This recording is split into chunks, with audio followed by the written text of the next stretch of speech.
அந்த ஒரு வார்த்தை ஆரம்பிக்குது பாருங்க. போதை கலாச்சாரம் தமிழ்நாட்டுல பரவி இருக்கிற மாதிரி எங்கேயுமே நான் இந்த மாதிரி பார்க்கலங்க.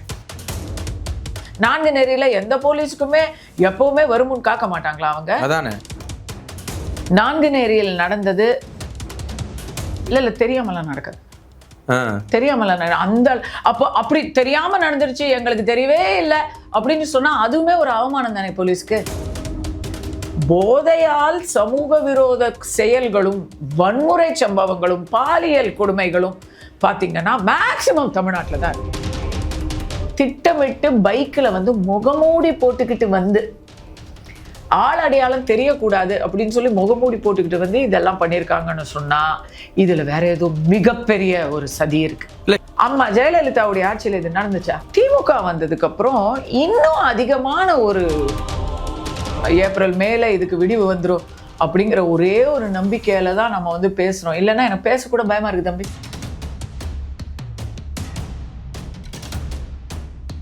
இன்னைக்கு தமிழ்நாட்டில் முக்கியமாக பேசப்படுறது இன்னைக்கு நாங்குநேரி இரட்டை கொலை. மேடம் ரொம்ப மோசமா இருக்கு, சட்டம் ஒழுங்கு கெட்டுப்போன்னு சொல்லி இன்னைக்கு அனைத்து அரசியல் கட்சி தலைவர்களும் பேசிட்டு இருக்காங்க.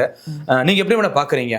நாங்குநேரியில் நடந்தது ஒரு சாதி ரீதியான ஒரு கொலை அப்படிங்கிற மாதிரி இப்போ சொல்றாங்க, சமூக ரீதியான தாக்குதல்னு.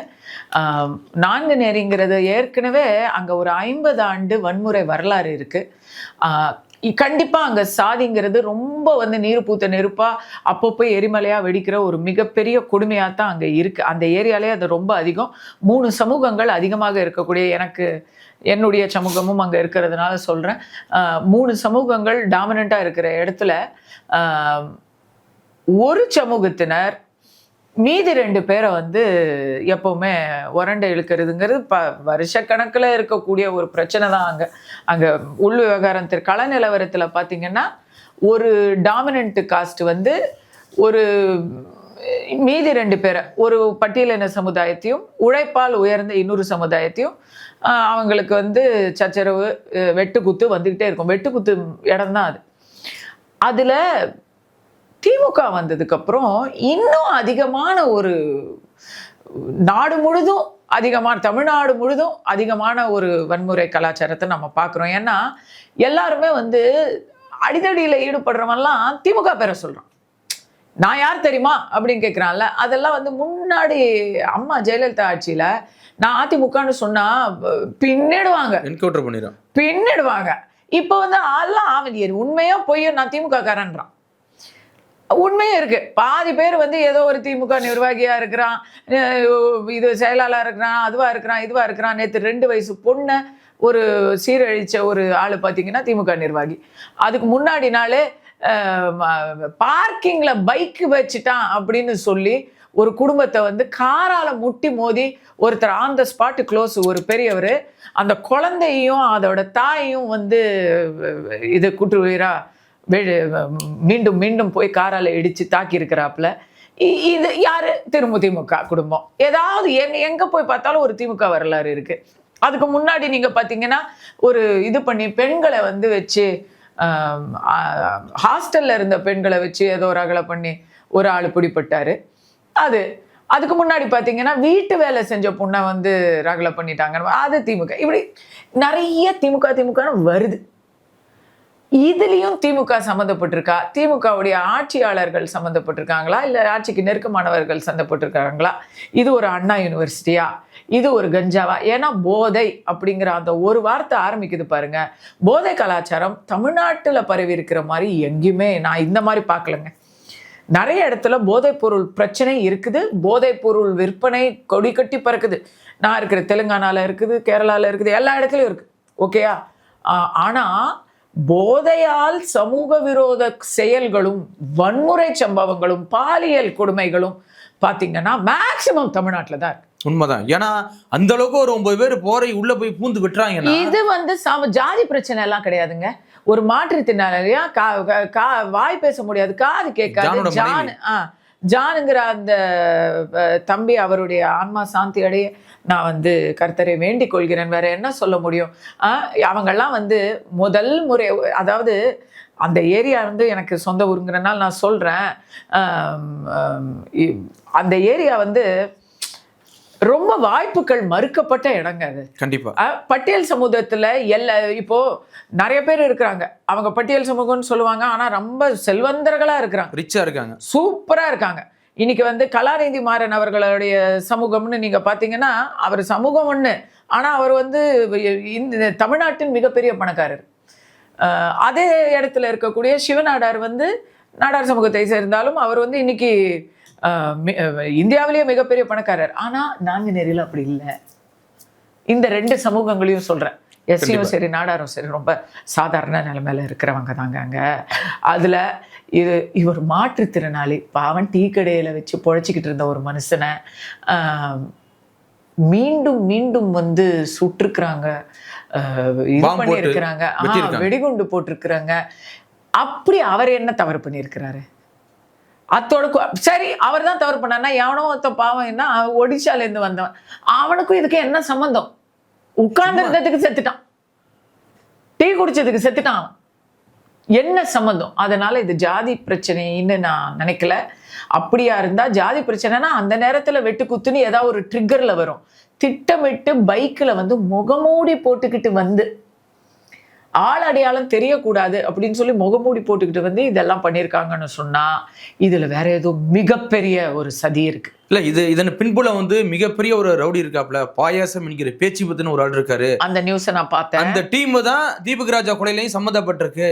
அண்டு இப்ப வந்து நவீனுங்கிற ஒரு அவங்களுடைய கூட்டத்தை சேர்ந்தவன இப்ப அவரை வந்து இதுல மாட்டி வைக்கிறதுக்காக இவங்க போட்ட ஸ்கெட்சு அப்படிங்கிற மாதிரி திடுக்கிடும் தகவல்களை எல்லாம் நான் பாக்குறேன். இல்ல அந்த வெட்டிட்டு போகும்போதே நவீன் சொல்லி கத்திட்டு தான் போயிருக்காங்க. ஆமா, அவங்க பேரை வேற கத்திக்கிட்டு போயிருக்கிறாங்க. ஒருத்தனை பலிகடா ஆக்குறது, அதாவது ரெண்டு விதமா பார்க்கலாம். இதை ஏதாவது ஒருத்தனை பலிகடா ஆக்கிட்டு மற்றவங்க தப்பிக்கிறதுக்கான ஒரு உபாயமா பார்க்கலாம், இல்ல அவனுக்கே ஸ்கெட்சு, அந்த நவீனுங்கிறவனுக்கு அவருக்கே ஸ்கெட்சு அப்படிங்கிற மாதிரி பார்க்கலாம். இதுல வந்து ஒரு பெரிய அதுலதான் அந்த கேங் இருக்கு இல்லையா, அந்த கேங்ல இதை நான் ஒரு ஜாதி பிரச்சனையா பாக்குறேன். இது ஒரு பெரிய ஜாதி சமூக ரீதியான ஒரு சதியா அந்த குறிப்பிட்ட மாஃபியா கேங்ல நான் பாக்குறேன். பேச்சுமுத்து கேங்ல என்னவோ நடக்குது. ஆனா ஒண்ணுங்க, போலீஸும் இவங்க சமூகத்தை சேர்ந்தவங்க தான் அந்த ஏரியாவில். அங்க இருக்கக்கூடிய மேல் உயர் அதிகாரிகளும் எல்லாருமே அவங்க ஆட்கள் தான். பேச்சுமுத்து ஒன்றும் புது ஆள் கிடையாது, நவீனும் புது ஆள் கிடையாது. தீபக் ராஜாவுடைய சம்பவம் நடந்தே பல மாதங்கள் அதில் சம்மந்தப்பட்டிருக்கார் நவீன். ஸோ இதில் வந்து எல்லாருக்குமே எல்லாமே தெரியும்.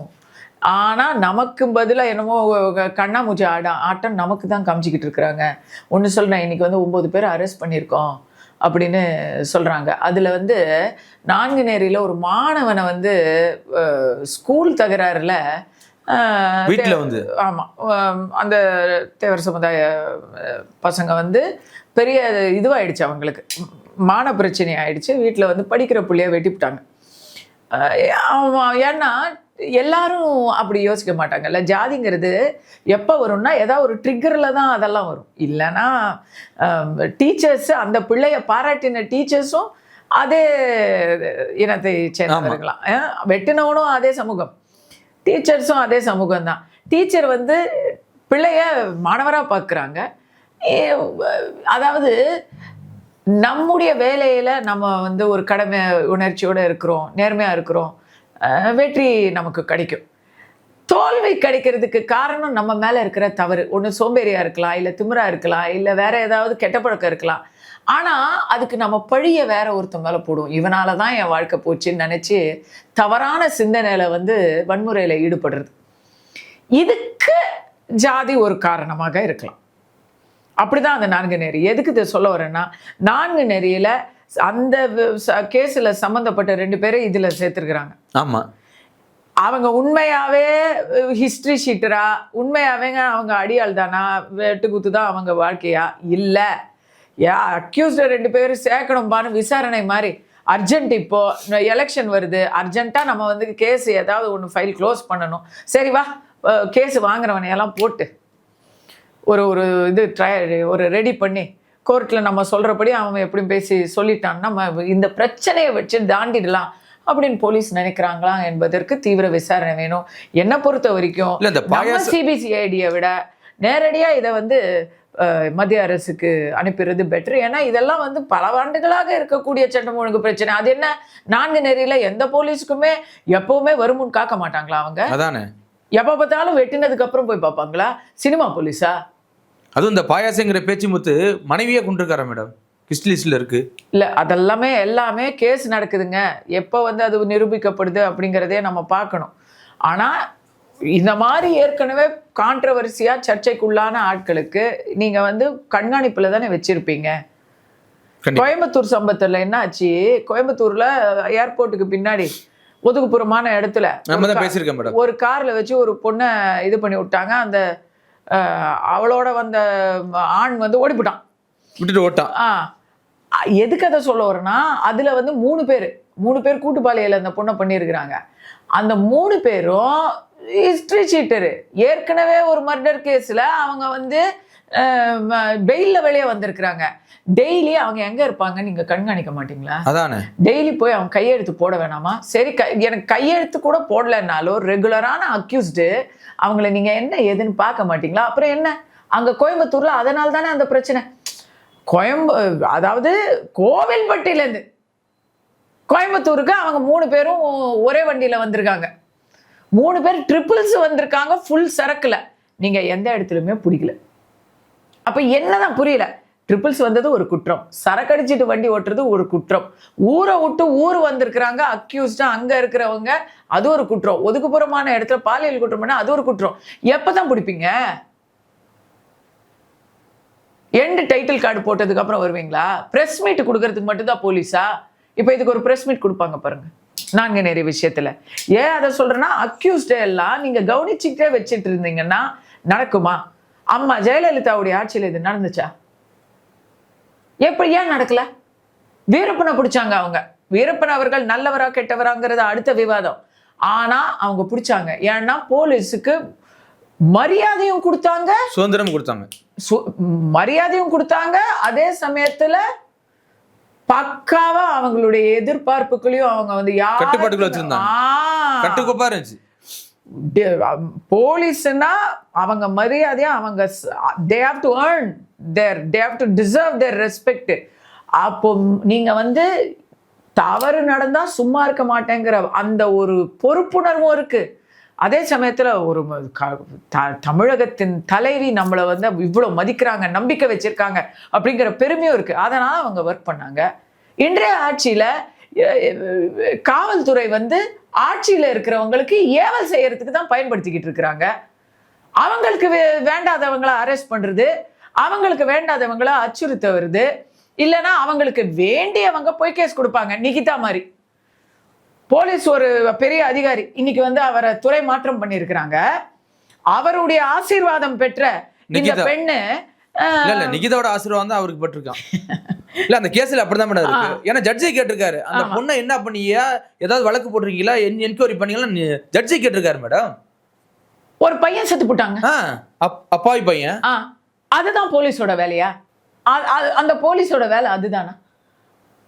அப்போ பென்னிக்ஸ் ஜெரால்டுக்கு நாம வந்து பேசணும் இல்ல? அதுலயும் காவல்துறை தான். காவல்துறை வந்து ஒரு காவல்துறை மரணம் பல்லெல்லாம் பிடுங்குற பல்பீர் பேசணும் இல்ல? இவங்களையெல்லாம் நம்ம கேள்வி கேட்கிறோம் இல்ல? இந்த ஆட்சியில நீங்க என்ன பண்றீங்க? நீங்க தானே கேள்வி கேட்டீங்க, என்ன பண்றீங்க? ஸ்டெர்லைட்ல துப்பாக்கி சூட்டுக்கு காரணமா இருந்தவங்களை நீங்க என்னங்க ஆக்ஷன் எடுத்தீங்க? ப்ரமோஷன், பதவி உயர்வு கொடுத்து வச்சிருக்கிறீங்க. ஸ்டெர்லைட் துப்பாக்கி சூட்டை அமுல்படுத்திய போலீஸ் அதிகாரிகளுக்கு நீங்க பதவி உயர்வு கொடுத்து, ஒருத்தர் அதுல ரிட்டையர் ஆனாரு, பூங்கொடுத்து கொடுத்து பாராட்டு விழா நடத்துறீங்க. அப்படி இருந்தா எப்படி போலீஸை வந்து கேள்வி கேட்கதான் கேட்போம். நான் காவல்துறையை ரொம்ப மதிக்கிறேன், ஆனா இப்படிப்பட்ட சம்பவங்கள்னால பயமா இருக்கு. இல்ல எப்படி மேடம் இவ்வளவு தைரியமா ஊருக்குள்ள பூந்து நீ வெட்டுற, கண்டபடி வெட்டுற, போறவரெல்லாம் வெட்டுறனா, அந்த அளவுக்கு போலீஸ் அந்த அளவுக்கு வேடிக்கை பார்க்கதா? எப்படி? இல்ல தெரியாமலாம் நடக்காது, தெரியாமல அந்த அப்போ அப்படி தெரியாம நடந்துருச்சு, எங்களுக்கு தெரியவே இல்லை அப்படின்னு சொன்னா அதுவுமே ஒரு அவமானம் தானே போலீஸ்க்கு. எங்களுக்கு ஒன்றும் தெரியாது, அவங்க பாட்டுக்கு வந்தாங்க குண்டு போட்டாங்கன்னு சொன்னா அது எப்படி? அது போலீஸ்க்கு அது மட்டும் பெருமையா? எவ்வளவு வெரி ராங், ரொம்ப தப்பா இருக்கு.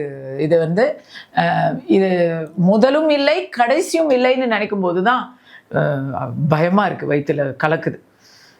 இந்த திமுக ஆட்சி இன்னும் ஒரு மாத காலம்தான் இன்னும் இருக்கு. ஏப்ரல் மேல இதுக்கு விடிவு வந்துடும் அப்படிங்கிற ஒரே ஒரு நம்பிக்கையில தான் நம்ம வந்து பேசுறோம். இல்லைன்னா எனக்கு பேசக்கூட பயமா இருக்கு தம்பி. ஏன்னா பேசுற என்ன தான் பிடிப்பாங்க, வழக்கு போடுவாங்க. வழக்கா? தலைமறைவுன்னு பொய் சொல்லி ஜோடிச்சு என்னை வந்து பிடிப்பாங்க. ஆனா அங்க முகமூடி போட்டுட்டு ஒருத்தன் வந்து ஒரு கும்பலே வந்து ரத்த கிளறி ஆகியிருக்கு. பாதிக்கப்பட்ட சமுதாயத்தினை சேர்ந்தவர்கள் அங்க எல்லாரும் வந்து கும்பலா வந்து அங்க வந்து ப்ரொட்டஸ்ட் பண்ணியிருக்கிறாங்க, சாட்சியம் சொல்ல தயாரா இருக்கிறாங்க. உங்களுக்கு வந்து it's a very cooperative case. மக்கள் வந்து கோஆபரேட் பண்ண தயாரா இருக்காங்க. உங்களுக்கு அங்க இன்வெஸ்டிகேஷன் பண்ணணுமா அப்படிங்கறது நீங்க வந்து, என்னை பொறுத்த வரைக்கும் ஆட்சியில் இருக்கிறவங்க மாறுவாங்கங்க. ஆனா மக்கள் வந்து என்னைக்குமே போலீஸை எல்லாம் நம்பிக்கிட்டு இருக்கிறவங்க. கண்டிப்பா டாக்டரு, போலீஸ் இவங்க கிட்ட எல்லாம் நம்ம எங்க உயிரை ஒப்படைக்கிறோம். நான் காவல்துறைக்கு ஒரு சாதாரண சாமானிய ஒரு பெண்ணா நான் கேட்கிறேன். தமிழ்நாட்டில் சட்டம் ஒழுங்குக்கு பெயர் போன ஒரு அமைதி பூங்கான்னு பெயர் பெற்ற தமிழ்நாடு இது. இன்னைக்கு ஆனால் டெய்லி போதை கலாச்சாரம், போதையால் எல்லாருமே இப்பெல்லாம் வந்து வெறும்னு வந்து வெட்டுறது இல்லை, நல்லா ஏற்றிக்கிட்டு வந்து தான் வெட்டுறாங்க. அதை ஏதாவது ஒன்று பண்ணுங்க தயவு செஞ்சு. ஏன்னா ஸ்காட்லாண்ட் யார்டுக்கு நிகரான போலீஸ் துறை அப்படின்ற காவல்துறை இன்னைக்கு வந்து இப்படி நம்ம பேசும்படி ஆகுது. டெய்லி கெட்ட பேர் வந்து அரசியல்வாதிகளுக்கு வந்தால் அவங்க தொடச்சி போட்டு போயிடுவாங்க. ஆனால் போலீஸ் துறைக்கு கெட்ட பேர் வந்தால் அது வந்து தமிழ்நாட்டுக்கே கெட்ட பேருங்கிறதுனால இதை கோரிக்கையாக தான், நம்ம ரொம்ப கோரிக்கை, நம்ம விமர்சனம் பண்ணலைங்க, விண்ணப்பம் வைக்கிறோம். கண்டிப்பாக மேடம். தொடர்ச்சியாக சந்திப்போம். மிக்க நன்றி மேடம்.